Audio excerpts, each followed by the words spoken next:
किसी भी खेल को खेलने के लिए सिर्फ पैसों की जरूरत नहीं होती, उसके लिए जरूरत होती है हिम्मत की, ईमानदारी की, जज्बे की। और जिसके अंदर ये होता है वो इस दुनिया का कोई भी खेल खेल सकता है। Bollywood silver screen presenting cool runnings. ये कहानी है जमैका आइलैंड कंट्री की, जहां की पॉपुलेशन आज भी 30 लाख से ज्यादा नहीं है। वक्त होता है नवंबर 1987। यहाँ पर एक स्प्रिंटर को दिखाया जाता है जो अगले साल यानी कि सन 1988 में होने वाले ओलंपिक्स में हिस्सा लेना चाहता है, गोल्ड मेडल जीतना चाहता है ताकि वो अपने देश का नाम रोशन कर सके। इसका नाम डेरिस होता है। डेरिस हर वक्त अपनी रनिंग की प्रैक्टिस करता रहता है। जमैका में एक इवेंट होता है जिसे कहते हैं पुश कार्ट इवेंट। इसमें पहाड़ की चोटी से नीचे ढलान की तरफ लकड़ी की बनाई हुई गाड़ी को धकेला जाता है जो लगभग 60 की स्पीड से नीचे ढलान पर उतरती हुई आती है। इन गाड़ियों में किसी तरह का कोई भी इंजन नहीं होता। यहाँ पर एक लड़का होता है जिसका नाम संका है और पिछले 6 सालों से वो इस रेस को लगातार जीतता आ रहा है। संका डेरिस का बहुत अच्छा दोस्त है। दोनों बचपन से एक साथ हैं और संका चाहता है कि इस बार वो 7वीं बार जीतकर अपने रिकॉर्ड को कायम रखे। लेकिन जब वो रेस में शामिल होता है तो उसकी गाड़ी ट्रैक से यानी कि रोड से बाहर निकल जाती है और वो इस रेस को हार जाता है। वहीं अब डेरिस का ओलंपिक में शामिल होने के लिए ट्रायल होता है। डेरिस की गर्लफ्रेंड उससे पूछती है, क्या तुम नर्वस हो? वो कहते हैं, मैं नर्वस नहीं हूं, मैं तैयार हूं। मैं इस दिन का कई सालों से इंतजार कर रहा था। और अब डेरिस ट्रैक पर पहुंच जाता है जहां पर उसी की तरह और भी रनर्स होते हैं। और जब रनिंग शुरू होती है तो डेरिस सबसे आगे होता है, लेकिन तभी उसके साथ वाला रनर पैर से डेरिस को गिरा देता है।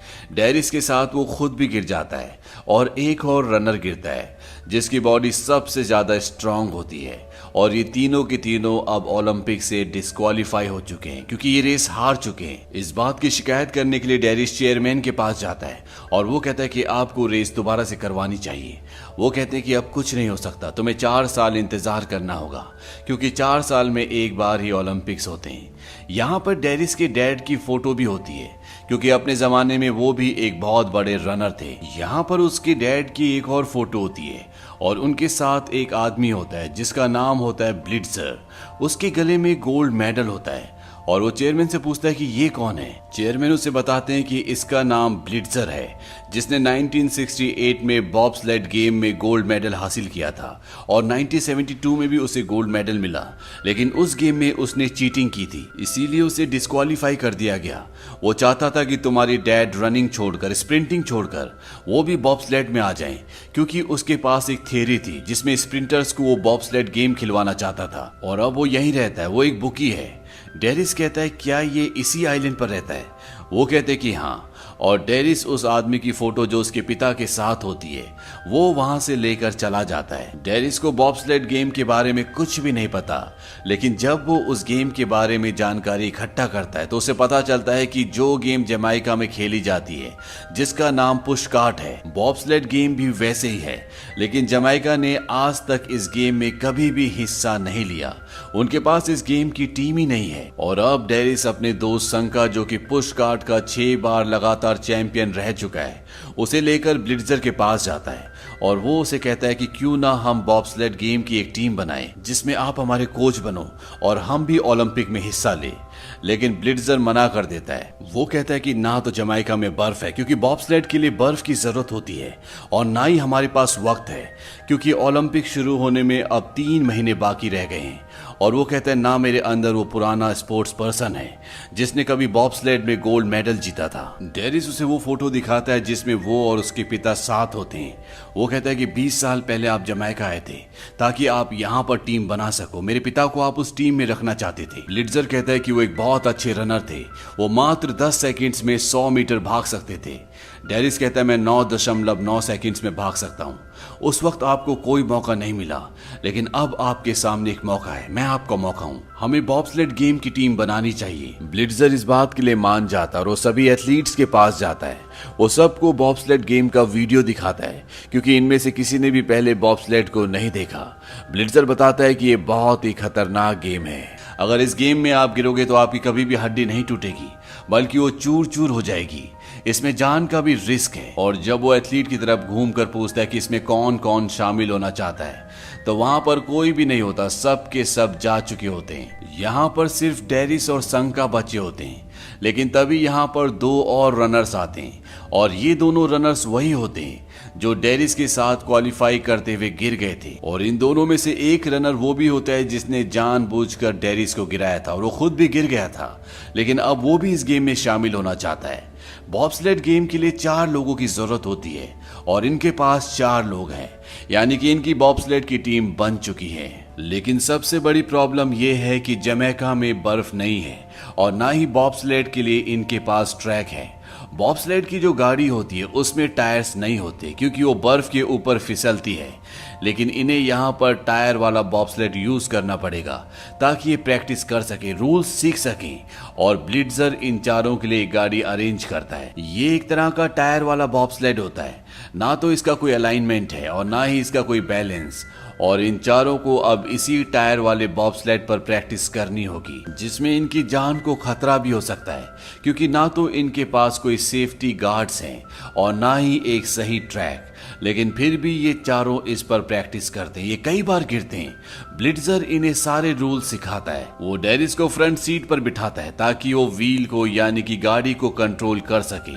हालांकि संका कहता है कि वो पुश कार्ट का 6 बार चैंपियन रह चुका है, इसीलिए ये हक उसका है। लेकिन ब्लिट्जर कहता है कि ये बहुत ही रिस्पॉन्सिबिलिटी वाला काम है। जो भी यहाँ पर बैठेगा उसे बहुत शार्प और बहुत मेहनती होना पड़ेगा, इसीलिए वो डेरिस को चुनता है।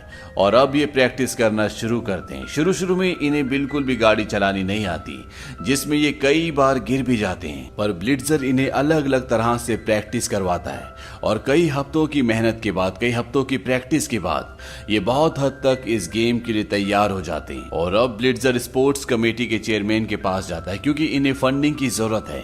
अगर इन्हें ओलंपिक के लिए कनाडा जाना है तो इनके पास पैसे होने चाहिए। लेकिन चेयरमैन साफ साफ मना कर देता है। वो कहता है कि हमारे पास फंड नहीं है और आज तक इन चारों में से एक ने भी स्लेड के एक भी मैच को नहीं देखा, और तुम चाहते हो कि हम इन चारों को यहाँ से कनाडा ओलंपिक के लिए भेज दें और अपने देश का नाम खराब करें। हम ऐसा कभी भी नहीं करेंगे। ब्लिट्जर वहां से निराश होकर निकल जाता है। लेकिन डेरिस कहता है कि आप चिंता मत करो, हम पैसों का अरेंजमेंट कर लेंगे। ये सड़क पर खड़े होकर अपनी टीम के लिए पैसा मांगते हैं और साथ ही साथ डेरिस कई लोगों के पास स्पॉन्सरशिप के लिए भी जाता है। लेकिन जिसे भी वो ये बताता है कि वो बॉब्सलेड की टीम बनाकर ओलंपिक में जाना चाहते हैं तो सब के सब इनके ऊपर हंसते हैं, इनका मजाक उड़ाते हैं। और हर तरफ से मेहनत करने के बाद भी इनके पास पैसे इकट्ठे नहीं होते। इनकी टीम में जो जूनियर होता है जिसने डेरिस को रनिंग के दौरान गिरा दिया था, वो अपनी गाड़ी बेचकर पैसे ले आता है और अब इनके पास कनाडा जाने के पैसे हैं और ये पांचों की पांचों कनाडा पहुंच जाते हैं। यहाँ पर ये उस जगह पहुंचते हैं जहां पर इन्हें अपनी टीम को रजिस्टर करवाना होगा और ब्लिस्टर अपनी टीम को जमैका देश के नाम पर रजिस्टर करवा देता है। ब्लिस्टर को अपनी पुरानी टीम का यहाँ पर एक साथी मिलता है जिसका नाम रॉजर है और वो उससे कहता है कि हमारे पास स्लेड नहीं है, तुम्हें मेरी मदद करनी होगी, क्योंकि ब्लिस्टर ने भी उसकी कभी मदद की थी। और वो इनके लिए एक पुराना स्लेड अरेंज कर देता है जिसकी हालत बहुत ज्यादा खस्ता होती है और इन पांचों को अब इसी से काम चलाना होगा क्योंकि इनके पास नया स्लेड खरीदने के लिए पैसे नहीं है। और ये अपने उस पुराने स्लेड को लेकर उस जगह पहुंच जाते हैं जहां पर स्लेड ट्रैक है, जहां पर और भी कई सारे ड्राइवर्स होते हैं। और जब वो इनका स्लेड देखते हैं तो सब के सब खामोश हो जाते हैं क्योंकि इनके पास ये लोहे का एक टुकड़ा होता है, जबकि उनके पास जगमगाते हुए चमचमाते हुए स्लेड्स होते हैं। वो इनका मजाक भी उड़ाते हैं। ब्लिट्जर इन चारों को बताता है कि ये दुनिया के सबसे बेहतरीन ड्राइवर्स हैं और तुम्हारा मुकाबला इनसे है, लेकिन तुम्हें इनकी बात नहीं सुननी। मैंने जो तुम्हें सिखाया तुम्हें सिर्फ उसी बात पर ध्यान देना है। और अब ये जिंदगी में पहली बार बर्फ के ऊपर स्लेड को चलाएंगे। ब्लिट्जर इनके स्लेड को धक्का देता है और इनका स्लेड अब बर्फ के ऊपर चलना शुरू हो जाता है। इनकी स्पीड बहुत ज्यादा होती है लेकिन ज्यादा दूर तक ये स्लेड को नहीं चला पाते, ये कंट्रोल नहीं कर पाते। और जब ये एक टनल के अंदर से गुजरते हैं तो वहीं पर इनका स्लेड गिर जाता है, लेकिन ये हिम्मत नहीं हारते, ये और प्रैक्टिस करते हैं। लेकिन इन्हें बर्फ पर इस ट्रैक पर स्लेड को चलाने की आदत नहीं होती, इसीलिए एक बार इनका स्लेड आगे निकल जाता और ये उस पर बैठ ही नहीं पाते। और ये फोटो जूनियर के पिता भी देखते हैं। जूनियर वही है जिसने अपनी गाड़ी बेचकर पैसों का अरेंजमेंट किया। उसके पिता को अभी तक ये लग रहा था कि वो मियामी जॉब करने के लिए गया है और उसके पिता को जब ये पता चलता है कि वो कनाडा में है तो वो उसे लेटर लिखकर वापस घर बुलाते हैं। इस बात से जूनियर बहुत परेशान हो जाता है। वो बार में अपनी टीममेट के साथ होता है। यहाँ पर कुछ जर्मन स्लेड ड्राइवर्स होते हैं जो इनका मजाक उड़ाते हैं। वो इन्हें कहते हैं कि तुम जहां से आए वहीं वापस चले जाओ, बॉब स्लेड तुमसे नहीं होगा। और इसके बाद इनके बीच में हाथापाई होना शुरू हो जाती है। ब्लिट्जर को इस बात से गुस्सा आता है और वो इन्हें बताता है कि ये सब हमसे नफरत करते हैं, मुझसे नफरत करते हैं, तुमसे नफरत करते हैं और ये नहीं चाहते कि हम इस गेम में शामिल हो, हम इस गेम को जीतें। हमें इस गेम में क्वालिफाई करने के बारे में सोचना चाहिए, ना कि लड़ाई झगड़े के बारे में। दरअसल ब्लिट्जर ने जब दूसरा गोल्ड मेडल जीता था तो उस वक्त उसने अपने स्लेड के आगे वेट रख दिया था ताकि उसका स्लेड और भी स्पीड से जाए और इसीलिए उसे हमेशा के लिए इस गेम से डिस्क्वालीफाई कर दिया गया था। और अब ये चारों भी समझ चुके हैं कि अगर इन्हें बॉब स्लेड गेम में क्वालिफाई करना है तो इन्हें मेहनत करनी पड़ेगी, जिसके लिए अपना देश छोड़कर इतनी दूर आए। और अगली सुबह सुबह ये ब्लिट्जर को उठाते हैं और अब ये प्रैक्टिस करना शुरू करते हैं। ये दिन रात एक कर देते हैं, बहुत मेहनत करते हैं और जहां पहले बर्फ पर खड़े भी नहीं हो पाते थे अब ये बर्फ के ऊपर आराम से भागते हैं और साथ ही साथ इनका स्लेड पर भी कंट्रोल आना शुरू हो जाता है। और अब वो रात आती है जब इन्हें जजेस के सामने परफॉर्म करना होगा। ब्लिट्जर इन्हें बोलता है कि आज तुम वो करने जा रहे हो जो आज से पहले तुम्हारे देश में किसी ने कभी नहीं किया और तुम्हें जजेस को साबित करना होगा कि तुम वर्ल्ड क्लास स्लाइडर्स हो। और ये अपने उसी पुराने स्लाइडर्स पर अब ट्रैक पर उतर जाते हैं। इन्हें अपने लैब को 1 मिनट से पहले कंप्लीट करना होगा और जब ये पूरा लैब कंप्लीट कर लेते हैं तो इन सब की नजरें वहां पर होती है जहां पर इनकी टाइमिंग आएगी और इनका टाइम आता है 59.46 सेकेंड्स, यानी कि इन्होंने क्वालिफाई कर लिया। इस बात से ब्लिट्जर को बहुत खुशी होती है और अब ये पांचों के पांचों जश्न मनाते हैं और ये अपनी टीम का नाम रखते हैं कूल रनिंग्स। और तभी इनके पास एक आदमी एक लेटर लेकर आता है और जब ब्लिट्जर उस लेटर को पढ़ता है तो उसमें लिखा होता है कि तुम्हारी टीम को डिस्क्वालीफाई कर दिया है, यानी कि जमैका को इस ओलंपिक में ये गेम खेलने का मौका नहीं मिलेगा। इस बात से ब्लिट्जर को बहुत गुस्सा आता है और वो उस कमेटी के पास जाता है जिसने इन्हें डिस्क्वालीफाई किया है। यहाँ पे कमेटी में एक मेंबर होता है जिसका नाम होता है कार्ट और कार्ट किसी जमाने में ब्लिट्जर का कोच था। ब्लिट्जर कहता है कि ये तुम्हारे और मेरे बीच में जो भी कहना है तुम आमने सामने कह सकते हो। 16 साल पहले मुझसे गलती हुई थी, मैंने चीटिंग की थी जिसकी वजह से मुझे, मेरे कोच को, मेरे परिवार को, मेरे देश को शर्मिंदा होना पड़ा। लेकिन ये मेरे और तुम्हारे बीच में काट, अगर तुम बदला लेना चाहते हो तो मुझसे बदला लो, लेकिन उन लड़कों से मत लो। तुमने जो भी कहा था उन लड़कों ने उस हर चीज को पूरा किया और अब वो क्वालिफाई कर चुके हैं। ये उनका हक है कि वो भी ओलंपिक में शामिल हो, अपने देश के लिए ओलंपिक मैदान पर मार्च करे, वहां पर अपने देश के झंडे को लहराता हुआ देखे। ये फर्स्ट या लास्ट आने के बारे में नहीं है। किसी भी एथलीट के लिए सम्मान की बात होती है, उसका सपना होता है कि वो अपने देश को ओलंपिक में रिप्रेजेंट करें और तुम्हें उनसे उनका ये हक नहीं छीनना चाहिए। 16 साल पहले मैं बात भूल गया था, इसीलिए मुझसे गलती हुई, लेकिन इन बच्चों की कोई गलती नहीं है।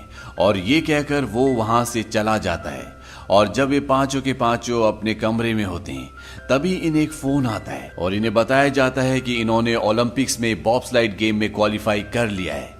ये सुनकर ये सब बहुत खुश हो जाते हैं, लेकिन इनके मैच से पहले यहाँ पर जूनियर के डैड आ जाते हैं। जूनियर वही है जिसने अपनी डैड की गाड़ी बेच दी थी और उसके डैड बोलते हैं कि तुम मेरे साथ घर वापस आ रहे हो। जूनियर अपने डैड को समझाने की कोशिश करता है, वो कहता है मेरी टीम को मेरी जरूरत है। उसके डैड कहते हैं कि मैंने तुम्हें इतने अच्छे स्कूल में भेजा, इसलिए नहीं कि तुम यहाँ पर ये सब काम करो। जूनियर कहता है कि जब आप मुझे देखते हो तो आपको क्या दिखता है? उसके डैड कहते हैं कि मुझे एक भटका हुआ बच्चा दिखता है जो लकी है जिसके पास मेरे जैसा डैड है। जूनियर कहता है कि नहीं, मैं भटका नहीं हूँ, मैं एक ओलंपियन हूँ और मैं यहाँ पर अपनी टीम के साथ रुकूंगा। और अब वो दिन आता है जिस दिन का इन सबको इंतजार था, यानी इनकी गेम का पहला दिन। इनका गेम 3 दिन तक चलेगा और जमैका, जो कि एक छोटा सा आइलैंड, छोटा सा देश है, उस देश की टीम जब इस टूर्नामेंट में, इस गेम में उतरती है, ये उनके देश के लिए बहुत शान की बात है। और जब रेस शुरू होती है तो ये बहुत अच्छा परफॉर्म नहीं करते और ये इस रेस में लास्ट पोजीशन पर आते हैं। इस बात से ब्लिट्जर और इस सब के सब बहुत ज्यादा डिसअपॉइंट होते हैं। संका डेरिस को कहता है कि तुम दूसरे इंटरनेशनल ड्राइवर्स को कॉपी करने की कोशिश कर रहे थे, इसीलिए हम लास्ट आए। हमें अपने ट्रेडिशन को, अपने स्टाइल को फॉलो करना चाहिए। जिस तरह से हम जमैका में पुश कार्ट गाड़ी को चलाते हैं उसी तरह से तुम्हें यहाँ पर ड्राइव करना होगा। डेरिस उसकी बात को समझ जाता है और अगले दिन वो अपने जमैकियन स्टाइल में स्लेड को ड्राइव करता है। आज ये अच्छा परफॉर्म करते हैं और ये 8th पोजीशन पर आते हैं, जिसकी वजह से सब चौंक जाते हैं और अगले दिन इनकी आखिरी फाइनल रेस है। रात को ब्लिट्जर जब डेरिस के पास आता है तो डेरिस उससे कहता है कि मैं आपसे कुछ पूछना चाहता हूँ। ब्लिट्जर कहता है कि यही ना कि मैंने आज से 16 साल पहले चीटिंग क्यों की थी। वो कहता है मैं पूरी जिंदगी जीतता रहा और जब आप जीतते हो तो आपको जीतने की आदत हो जाती है और आपको किसी भी हालत में जीतना होता है, चाहे इसके लिए आपको कुछ भी करना पड़े। डेरिस कहता है कि मैं समझा नहीं। ब्लिट्जर उसे कहता है कि अगर तुम बिना गोल्ड मेडल के अपनी जिंदगी में संतुष्ट नहीं हो तो चाहे तुम्हें कितने ही गोल्ड मेडल क्यों ना मिल जाए तुम तब भी संतुष्ट नहीं रहोगे। उसके कहने का मतलब ये होता है कि जिंदगी में मेडल से कोई फर्क नहीं पड़ता, लेकिन आप अपने बारे में क्या सोचते हो ये जरूरी है, इस बात से फर्क पड़ता है। और अब इनकी रेस का फाइनल डे आ जाता है और पूरा जमैका इन्हें टीवी पर देख रहा होता है। वो सब लोग जो कभी इनका मजाक उड़ाते थे, इन पर हंसते थे, वो आज इन्हें अप्रिशिएट कर रहे होते हैं। और यहाँ तक कि स्पोर्ट्स कमेटी का जो चेयरमैन होता है वो खुद इनका मैच देखने के लिए आता है और बड़ी शान से कहता है कि वो हमारी टीम है।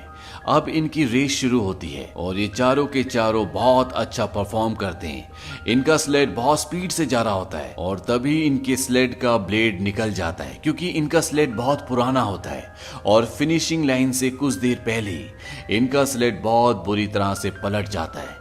ये सब के सब ठीक होते हैं और किसी भी कीमत पर ये फिनिशिंग लाइन तक पहुंचना चाहते हैं, इसीलिए अपने स्लेड को कंधे पर उठा लेते हैं और फिनिशिंग लाइन की तरफ बढ़ना शुरू करते हैं। और जब ये उस तरफ बढ़ रहे होते हैं तो यहाँ पर जितने भी लोग होते हैं वो सब के सब तालियां बजा रहे होते हैं, वो इन सब को अप्रिशिएट कर रहे होते हैं क्योंकि ऐसी स्पोर्ट्समैनशिप सदियों में एक बार देखने को मिलती है।